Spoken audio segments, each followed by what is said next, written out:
Hi friends, నేను మీ నాని ప్రభాకర్. మీరు చూస్తున్నారు tech logic channel. Friends, tech news episode 714కి అందరికీ స్వాగతం. ఈరోజు టెక్ న్యూస్ మొదలు పెట్టే ముందు ఇవాళ మధ్యాహ్నం వచ్చేసరికి boat audio true wireless Bluetooth ear phones నేను అన్బాక్స్ చేసి పోస్ట్ అయితే చేశాను. ఇక్కడే వీటికి సంబంధించిన గివ్ అవే కూడా అయితే అనౌన్స్ చేశాను. ఒకవేళ ఆ వీడియో నోటిఫికేషన్ మీకు రాపోయిన ఆ వీడియో మీరు చూడపోయి నేను పైన కార్డ్స్లో అయితే వదిలేస్తున్నాను. కొంచెం ఆ వీడియో అయితే చూడగలరు. యాక్చువల్గా గివ్ అవే అనగానే చాలా మంది అక్కడ కామెంట్స్ చేస్తున్నారు. యాక్చువల్గా కామెంట్స్ చేయాల్సింది అక్కడ కాదు. ఈ 1 వీక్ వీడియోస్ ఏవైతే టెక్ న్యూస్ వీడియోస్ ఉంటాయో వీటి కింద మీరు కామెంట్ చేయాలి. వీటిలోంచి నేనైతే పిక్ చేస్తాను. సో ఈరోజు టెక్ న్యూస్లోకి అయితే వెళ్ళిపోతాం. సో మొదటి న్యూస్ వచ్చేసరికి మనకి ఒక గుడ్ న్యూస్ అని చెప్పాలి. ఇండియన్ లవర్స్ అందరికీ వచ్చేసరికి ఏవైతే చైనాకు సంబంధించిన 59 అప్లికేషన్స్ ఉన్నాయో వీటిని వచ్చేసరికి ఇండియన్ గవర్నమెంట్ బ్యాన్ అయితే చేసింది. యాక్చువల్గా ఇలాగ బ్యాన్ చేయడం మళ్ళీ రావడం ఇవన్నీ కొత్త అయితే మనకు కాదు. కానీ ఒకేసారి ఇన్ని అప్లికేషన్స్ని ఒకేసారి ఇండియా చైనాకు సంబంధించిన అప్లికేషన్స్ అవి కూడా కావడాన్ని బ్యాన్ చేయడం. సో ఇక్కడ వచ్చేసరికి చాలా మందిలో సంతోషాన్ని అయితే క్రియేట్ చేస్తుంది. మేజర్ సంతోషం అందరికీ క్రియేట్ అయింది ఎక్కడ అంటే టిక్ టాక్ బ్యాన్ అవ్వడం అనమాట. యాక్చువల్గా ఎప్పటి నుంచో టిక్ టాక్ బ్యాన్ చేయాలని చెప్పి చాలా మంది కోరుకుంటున్నారు. ఎందుకంటే అందులో ఉన్న కంటెంట్ అలాంటిది అనమాట. ఇప్పుడు చైనా అప్లికేషన్ అని చెప్పి బ్యాన్ అవ్వడం గురించి పక్కన పెడితే ఎంతో ముందు నుంచే టిక్ టాక్ని బ్యాన్ చేయాలి, సో దీనివల్ల మా టైం వేస్ట్ అవుతుందని చెప్పేసి చాలామంది అయితే చెప్పడం మనం విన్నాము. అందులో కొంతమంది చేసే కోచ్ చేష్టలకి సో అది ఖచ్చితంగా ఎప్పుడు బ్యాన్ అవ్వాలి, కాకపోతే కొంచెం టైం అయితే పట్టింది అంతే అనుకోవచ్చు అనమాట. ఇప్పుడు ఒకసారి ఎట్టకేళ్ళకి టిక్ టాక్ని అయితే వీళ్ళు బ్యాన్ అయితే చేశారు. దీంతో పాటు చాలా అప్లికేషన్స్ అయితే బ్యాన్ చేశారు. వాటిలో చాలా అప్లికేషన్స్ చాలా మంది అయితే యూజ్ చేస్తుంటారు. అందులో యూజీ బ్రౌజర్, షేర్ ఇట్ ఇలాగ చాలా అయితే ఉన్నాయి. ఇప్పటివరకు నేను యూజీ బ్రౌజర్ అయితే యూజ్ చేయలేదు, షేర్ ఇట్ని అయితే అసలు టచ్ కూడా చేయలేదని చెప్పాలి. సో ఏవేవి అప్లికేషన్స్ వీళ్ళు బ్యాన్ చేశారనేది మొత్తం ఇక్కడ నేనైతే కంప్లీట్ లిస్ట్ అయితే చూపిస్తున్నాను. ఈ అప్లికేషన్స్ అన్నింటినీ వీళ్ళైతే బ్యాన్ చేశారనమాట. సో ఇందులో ఇప్పుడు వచ్చేసరికి టిక్ టాక్ ఇండియన్ హెడ్ తన పేరు నిఖిల్ గాంధీ అనమాట. సో తనైతే ఒక నోట్ను కూడా అయితే రిలీజ్ చేసినట్టుగా తెలుస్తుంది.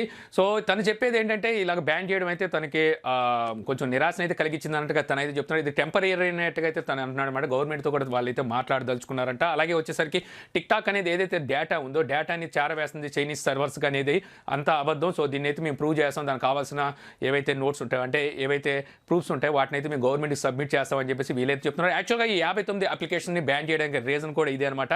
సో మన ఇండియాకి సంబంధించిన డేటాని చైనా సర్వర్స్కి ఇవన్నీ చేరవేస్తున్నాయని చెప్పేసి వీటిని అయితే బ్యాన్ చేసినట్టుగా తెలుస్తుంది. ఇప్పుడు టిక్ టాక్ క్రియేటర్స్ ఎవరైతే ఉన్నారో వీళ్ళంతా వచ్చేసరికి అయోమయంలో అయితే పడ్డారు ఏం చేయాలనేది. సో కొంతమంది వచ్చేసరికి వాళ్ళ ఫాలోవర్స్ ఉంటారో వీళ్ళని వచ్చేసరికి యూట్యూబ్లోను అలాగే ఇన్స్టాగ్రామ్లోకి మీరు మమ్మల్ని ఫాలో అవ్వండి అని చెప్పేసి కొంతమంది అయితే అక్కడికి తోలుతున్నట్టు తెలుస్తుంది. ఇప్పుడు వచ్చేసరికి వీటికి ఆల్టర్నేటివ్గా ఏవైతే బ్రౌజర్స్ కానివ్వండి, షేర్ ఇట్ కానివ్వండి, లేకపోతే టిక్ టాక్ కానీ వీటికి ఆల్టర్నేటివ్గా ఏం అప్లికేషన్స్ ఉన్నాయని చెప్పేసి ఇప్పుడు యూజర్స్ కూడా అయితే సెర్చ్ చేయడం అయితే మొదలు పెట్టారు. సో దీనికి గాను మన ఇండియన్ సంబంధించిన కొన్ని బ్రౌజర్లు అలాగే టిక్ టాక్ రిలేటెడ్గా ఉండే అంటే ఆల్టర్నేటివ్గా ఉండే కొన్ని అప్లికేషన్స్కి ఉన్నటువంటి భూమి పెరిగినట్టుగా కూడా తెలుస్తుంది. అందులో చూసుకుంటే మిత్రాన్ ఒకటి కూడా నిన్న మనం చెప్పుకున్నాం కదా, చింగారి అనే అప్లికేషన్ వీటికి వచ్చేసరికి ఉన్నటువంటి భూమి పెరిగినట్టు తెలుస్తుంది. ఇందులో చింగారికి వచ్చేసరికి అమాంతం అయితే భూమి పెరిగింది. కేవలం 30 నిమిషాల్లోనే 10 లక్షల డౌన్లోడ్స్ అయితే ఇది కంప్లీట్ చేసుకుంది. నిన్నే మనం మాట్లాడుకున్న 25 లక్షలు కంప్లీట్ చేసుకుందని ఇప్పుడు చూస్తే 30 నిమిషాలని 10 లక్షల డౌన్లోడ్స్ అయితే కంప్లీట్ చేసుకున్నది. ఎందుకంటే ఇది మన ఇండియన్ అప్లికేషన్ అని చెప్పి. ఇంకా మిత్రోన్ అంటారా, ఇది వచ్చేసరికి మనకి పాకిస్తాన్ సంబంధించిన సోర్స్ కోడ్ని యూజ్ చేశారు కాబట్టి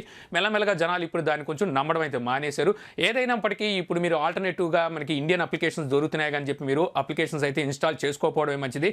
యాక్చువల్గా మనకి మెయిన్ ప్రాబ్లం ఏంటంటే డేటాని దొంగిలించుతున్నారు. ఇక్కడ వచ్చేసరికి ఏవైతే ఇప్పుడు ఇండియన్ అప్లికేషన్స్ అని చెప్పి మనం ఇన్స్టాల్ చేసుకున్నాం వీటిలో వచ్చేసరికి మ్యాక్సిమం చాలా బగ్స్ అయితే ఉన్నాయన్నమాట. సో ఇలాంటి సిచ్యువేషన్లో ఓన్లీ చైనా ఒకటే హ్యాకింగ్ కాదు, ప్రతి ఒక్కరు వీటిని అయితే హ్యాక్ చేయగలరు. ఇప్పుడు పెద్ద పెద్ద సోషల్ నెట్వర్క్స్ చూసుకుంటే ఫేస్బుక్, ట్విట్టర్, ఇన్స్టా, వాట్సాప్ అలాగే యూట్యూబ్ ఇలాగ పెద్ద పెద్ద ప్లాట్ఫామ్సే హ్యాకర్స్ దాడికి తట్టుకోలేక వాళ్ళు ఎప్పటికప్పుడు వాళ్ళ సర్వర్ని అప్డేట్ చేయడం, వాళ్ళ అప్లికేషన్స్ అప్డేట్ చేయడం అలాగే బగ్ బౌంటీ ప్రోగ్రామ్లు పెట్టడం ఇవన్నీ అయితే చేస్తుంటారు. ఇంత పెద్ద పెద్ద అప్లికేషన్స్ రన్ చేసేవాళ్ళు అంటే ఇంత పెద్ద సోషల్ మీడియాలో ఉన్నవాళ్ళు. అలాంటిది ఇలాంటి చిన్న చిన్న అప్లికేషన్స్ ఏవైతే ఉంటాయి మనం ఇండియా మీద ప్రేమతో కనుక మనం ఇన్స్టాల్ చేసుకుంటే మీ డేటాలో చాలా అంటే చాలా ప్రాబ్లమ్స్ అయితే మీరు ఎదుర్కోవాల్సి వస్తుంది. నన్ను అడిగితే వీలైనంత వరకు మీరు బ్రౌజర్లు వేరే బ్రౌజర్లు వాడమాకండి. వాడితే గూగుల్ క్రోమ్ వాడండి, క్రోమ్ బ్రౌజర్ని, లేదంటే గూగుల్ యాప్ బ్రౌజర్ ఉంది అదైనా యూజ్ చేయొచ్చు, లేదా కంపెనీ ఇచ్చే బ్రౌజర్లు అయితే యూజ్ చేయొచ్చు. వాటిని నమ్ముకోండి. థర్డ్ పార్టీ బ్రౌజర్స్ జోలికి వెళ్ళకపోవడమే మంచిదని నేనైతే చెప్తాను. ఇక ఈ సర్వర్స్ ఏవైతే ఉన్నాయంటే టిక్ టాక్ అనేది ఇప్పుడు మనం ఇన్స్టాల్ చేసుకుంటే దొరికిందంటే ఇవి టిక్ టాక్ కానీ ఈ 59 అప్లికేషన్స్ ఓన్లీ ఇండియన్ వరకే వీళ్ళైతే బ్యాన్ చేశారు. అదర్ కంట్రీలు ఇవి యథావిధిగానే రన్ అవుతుంటే మన ఇండియన్ సర్వర్ వరకు వీటిని అయితే బ్లాక్ చేశారు. కాబట్టి మీకు ప్లే స్టోర్లోను యాప్ స్టోర్లోను ఇవైతే మీకు కనిపించవు. ఒకవేళ కనిపించినా సరే ఇన్స్టాల్ అవ్వే అవకాశం అయితే ఉండదు. ఆల్రెడీ ఇన్స్టాల్ చేసుకుని ఉన్న వాళ్ళు మాత్రం వీటిని యథావిధిగా అయితే వాడచ్చు. డైరెక్ట్ సర్వర్ నుంచి అయితే వీటిని కంప్లీట్గా క్లోజ్ అయితే చేయలేదు. యాక్చువల్గా చేయాల్సింది అక్కడి నుంచి అనమాట. వీటిని మన ఇండియన్ గవర్నమెంట్ కంప్లీట్ సర్వర్ నుంచి తొలగించేస్తే అంటే ఇక్కడ పని చేయకుండా చేస్తేనే వీటి నుంచి పూర్తి విముక్తి అయితే దొరుకుతుంది. అలాగైతే మనకి కొన్ని వెబ్సైట్లని గవర్నమెంట్ బ్యాన్ చేస్తుంటుందో ఆ వెబ్సైట్ నుంచి వచ్చేసరికి మనం ఓపెన్ చేస్తే ఈ వెబ్సైట్ మీ ఇండియాలో వర్క్ చేయదు, అంటే పని చేయదు, గవర్నమెంట్ ఈ వెబ్సైట్ని బ్యాన్ చేసిందని మనకు కొన్ని మెసేజెస్ కనబడుతుంటాయి. సో ఆ రకంగా వచ్చేసరికి ఒక నోటిఫికేషన్ రావాలన్నమాట. వీటిని ఓపెన్ చేస్తే ఇండియాలో పని చేయకుండా ఉండే రకంగా చేసినప్పుడే పూర్తిగా వీటి నుండి విముక్తి అయితే దొరుకుతుంది. వేసేసాడు, బాగా వేసేసాడు, నన్ను వేసేస్తానన్నాడు, వేసేసాడు. ఏంటి లెక్కలేస్తున్నా? అదేనండి, ఓటర్ల లిస్టు చూసి నేనే పెద్ద ఎదవనన్నారు, ఆడెవడా అని ఆలోచిస్తున్నాను. సో త్రాన్యం చూస్తే మనకి షామీ నుంచి రెడ్మీ 8 ఈ మొబైల్కి వచ్చేసరికి ఆండ్రాయిడ్ 10 అండ్ MIUI 11తో అప్డేట్ అనేది రోల్ అవుట్ అవుతున్నట్టుగా అయితే తెలుస్తుంది అనమాట. ఇందులో సరికి జూన్ నెల సెక్యూరిటీ ప్యాచ్ని కూడా వీలైతే అందిస్తున్నారు. సో ఇదేసరికి ప్రస్తుతానికి ఇప్పుడు చైనాలో అయితే స్పాట్ అయినట్టు తెలుస్తుంది. అతి త్వరలో వచ్చేసరికి మన ఇండియాలో కూడా ఈ అప్డేట్ అనేది రాబోతున్నట్టుగా ఇక్కడైతే సమాచారం ఉంది. ఇక అలాగే రెడ్మీ K20 ఈ మొబైల్కి వచ్చేసరికి MIUI 12 గ్లోబల్ అప్డేట్ అనేది ఇప్పుడు రోల్ అవుట్ అయితే చేసిందనమాట. ఇండియాలో కూడా ఈ అప్డేట్ కొంతమంది రిసీవ్ చేసుకున్నట్టుగా అయితే తెలుస్తుంది. మీరు ఎవరైనా K20 యూజ్ చేస్తుంటే ఒకసారి చెక్ చేసుకోండి, మీకు MIUI 12 అప్డేట్ అనేది వచ్చే ఉంటుంది. ఇక అలాగే రెడ్మీ K40 Pro కాదు K40 ఈ మొబైల్ సంబంధించిన స్పెసిఫికేషన్స్ అయితే ఇప్పుడు మనకు కొన్ని రివీల్ అయితే అయినాయి అనమాట. ఇంతకుముందు వచ్చేసరికి ఈ మొబైల్ 3C సర్టిఫికేషన్లో అయితే స్పాట్ అయింది. 33 వాట్ ఫాస్ట్ ఛార్జింగ్ సపోర్ట్తో ఈ మొబైల్ రాబోతున్నట్టుగా మనకి ఇన్ఫర్మేషన్ కూడా అయితే ఉంది. ఇప్పుడు ఈ మొబైల్లోని ప్రాసెసర్ అయితే బయటకు వచ్చిందనమాట. ఇందులో సరికి MediaTek Dimensity 1000+ ఈ ప్రాసెసర్ అయితే యూజ్ చేయబోతున్నట్టు తెలుస్తుంది. అందులోని ఈ మొబైల్లో వీళ్ళు డిస్ప్లే రీఫ్రెష్ రేట్ కూడా 120 Hz రీఫ్రెష్ రేట్తో ఈ మొబైల్ అయితే తీసుకురాబోతున్నట్టుగా ఇక్కడ సమాచారం అయితే ఉంది. ఈ మొబైల్ మన ఇండియాకి అయితే రాదు, ఇండియాకి వచ్చిన Poco X3 పేరు మీద వచ్చే అవకాశం అయితే ఉంది. ఇక అలాగే రెడ్మీ ఈ రోజు మలేషియాలో 2 మొబైల్స్ అయితే లాంచ్ చేసింది. రెడ్మీ 9C ఇంకోటి రెడ్మీ 9A. ఈ 2 మొబైల్స్ స్పెసిఫికేషన్స్ ఇంచుమించు ఒకేలాగా అయితే ఉంటాయి. ప్రాసెసర్ చేంజ్ ఉంటుంది, అలాగే బ్యాక్ సైడ్ కెమెరా అయితే చేంజ్ ఉంటుంది. ఈ మొబైల్ డిస్ప్లే సైజ్ వచ్చరికి 6.53 ఇంచెస్ అయితే ఉంటుంది అనమాట. HD+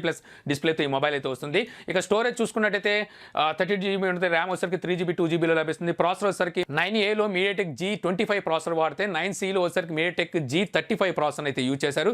ఇక రేర్ సైడ్ కెమెరా చూసుకుంటే మనకి 9Cలో ట్రిపుల్ కెమెరా సెటప్ ఉంటుంది. Main camera 13 megapixel, second and third camera వచ్చరికి 2 మెగాపిక్సెల్, ఫ్రంట్ కెమెరా 5 మెగాపిక్సెల్ ఉంటుంది.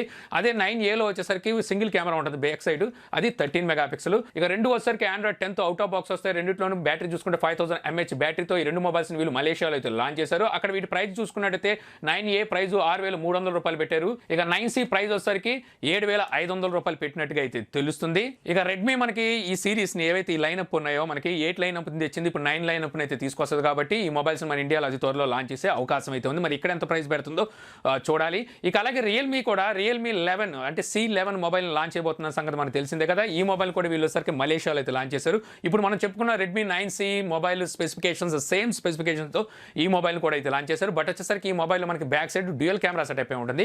Main camera 13 megapixel, secondary camera 2 megapixel. మిగిలిన స్పెసిఫికేషన్స్ అన్ని ప్రాసెసర్తో సహా చూసుకుంటే ఇందులో కూడా MediaTek G35 ప్రాసెసర్ యూజ్ చేశారు. బ్యాటరీ కూడా మనకి 5000 mAh బ్యాటరీతో వస్తుంది.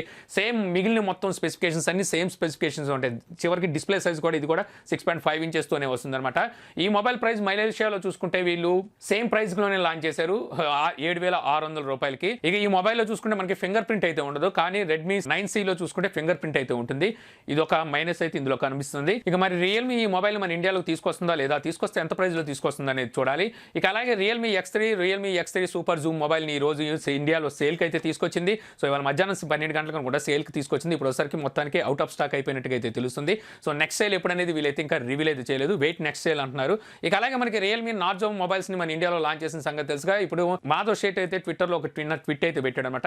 దీని ప్రకారం చూసుకున్నట్టయితే ఈ మొబైల్స్ ఇప్పుడు వరకు 3 లక్షల డివైసెస్ని అయితే అమ్మేసినట్టుగా మాధవ్ షేట్ అయితే చెప్తున్నాడు. సో త్రాన్యం చూసుకుంటే మనకి స్విగ్గీ మనీ అని చెప్పి ఈ రోజు వీళ్ళు ఒక కొత్త అప్లికేషన్ అయితే ఈ రోజు ఇండియాలో అయితే లాంచ్ చేశారు. ఇది డిజిటల్ వాలెట్ అనమాట. ఏ రకంగా అయితే మనకి పేటిఎం, ఫోన్పే, మొబిక్విక్ ఉన్నాయి, మొత్తం చాలా అయితే అప్లికేషన్స్ డిజిటల్ వాలెట్కి సంబంధించి అయితే ఉన్నాయి కదా. సో అదే రకంగా వచ్చరికి ఇప్పుడు స్విగ్గీ మనీ అని చెప్పి అయితే తీసుకొచ్చింది. వీళ్ళు వచ్చరికి ఐసిఐసితో పార్ట్నర్షిప్ కలిసి ఈ డిజిటల్ వాలెట్ని తీసుకొచ్చినట్టుగా అయితే తెలుస్తుంది. ఇప్పటికే చాలా వాలెట్లు అయిపోయినాయి, మరి మనం ఇందులో సేవ్ చేసుకుంటాం, వీటి నుంచి మనం పేమెంట్ చేస్తాం చూడాలి. సో తర్వాత న్యూస్ వచ్చరికి సామ్సంగ్ నుంచి సామ్సంగ్ గెలాక్సీ 3 వాచ్, ఈ వాచ్ సంబంధించి మనకి ఇప్పుడు వరకు చాలా లీక్స్ అయితే వచ్చినాయి. ఇప్పుడు వచ్చరికి దీని డేట్ కన్ఫర్మ్ అయినట్టు తెలుస్తుంది. జూలై 22వ తారీఖుని ఈ వాచ్ని అయితే లాంచ్ చేయొచ్చు అని చెప్పి ఇక్కడ మనకి కొన్ని రూమర్స్ అయితే గుప్పుమంటున్నాయి. ఇది యాక్చువల్గా అఫీషియల్గా మనకి సామ్సంగ్ నుంచి అయితే రాలేదు, బట్ ఇక్కడ గుప్పమని వాసన వస్తుంది కాబట్టి త్వరలో వచ్చరికి సామ్సంగ్ ఈ వంటకాన్ని బయటపెడుతుంది చూడాలి. సో తర్వాత చూసుకుంటే మనకి OnePlus నుంచి OnePlus true wireless Bluetooth earphones తీసుకురాబోతున్న సంగతి మనకు తెలుసుగా. వీటికి వచ్చరికి వీళ్ళు OnePlus Pods అని చెప్పి పేరు కూడా పెట్టబోతున్నట్టుగా మనకి ఇంతకుముందు ఆండ్రాయిడ్ 11 బీటా 1లో అయితే